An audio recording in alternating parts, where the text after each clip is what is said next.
ನಮಸ್ತೆ, ಇದು Monday vlog. ಇವತ್ತಂತೂ ತುಂಬಾ ಖುಷಿಯಾಗಿತ್ತು. ಅಚ್ಚುನ ಸ್ಕೂಲಿಗೆ ಕಳಿಸ್ದೆ. ಸೊ ಇಮಿಡಿಯೇಟ್ ಆಗಿ ಮಿನಿ ವ್ಲಾಗ್ ನ ಮಾಡಿ ಹಾಕ್ತಾ ಇದ್ದೀನಿ. ಯಾಕೆ ಅಂತ ನಿಮ್ಗೆ ಮುಂದೆ ವಿಡಿಯೋನಲ್ಲಿ ಗೊತ್ತಾಗುತ್ತೆ. ಹಾಗೆ ಇವತ್ತೊಂದು ಲಂಚ್ ಬಾಕ್ಸ್ ರೆಸಿಪಿನ ಕೂಡ ನಿಮ್ ಜೊತೆ ಶೇರ್ ಮಾಡ್ತೀನಿ. ಇದು egg cum veg roll. So first ನಾನು ಕ್ಯಾರೆಟ್, ಈರುಳ್ಳಿ, ಕ್ಯಾಪ್ಸಿಕಮ್ ಹಾಗೆ ಟೊಮ್ಯಾಟೊ ಎಲ್ಲದನ್ನು ಸ್ಲೈಸ್ ಆಗಿ ಕಟ್ ಮಾಡ್ಕೊಂಡು ಸ್ವಲ್ಪ ಉಪ್ಪು ಹಾಕಿ ಅದೆಲ್ಲದನ್ನು ಬಾಡಿಸ್ಕೊಂಡು ಈ ರೀತಿ ಒಂದು ಆಮ್ಲೆಟ್ ಹಾಕಿ ಅದ್ರ ಮೇಲ್ಗಡೆ ಪೆಪ್ಪರ್ ಹಾಗೆ ಜೀರಿಗೆ ಪುಡಿ ಉಪ್ಪು ಹಾಕಿದೀನಿ.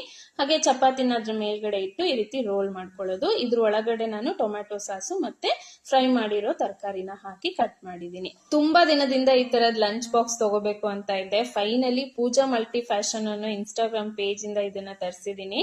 ಇದು ಕಸ್ಟಮೈಸ್ಡ್ ಬಾಕ್ಸ್. ಇದ್ರ ಮೇಲ್ಗಡೆ ನನ್ನ ಮಗನ ಹೆಸರು ಕೂಡ ಬರ್ದಿದೆ. ಈ ರೀತಿ ಇನ್ನು ತುಂಬಾ ಕಸ್ಟಮೈಸ್ಡ್ ಪ್ರಾಡಕ್ಟ್ಸ್ ಗಳು ಇವ್ರ ಹತ್ರ ಸಿಗುತ್ತೆ. ಸ್ಕ್ರೀನ್ ಮೇಲೆ ಹಾಗೆ ಡಿಸ್ಕ್ರಿಪ್ಷನ್ ಅಲ್ಲಿ ಇವ್ರ ಡೀಟೇಲ್ಸ್ ನ ಕೊಟ್ಟಿರ್ತೀನಿ, ಅವ್ರಿಗೆ DM ಮಾಡಬಹುದು. ಸೊ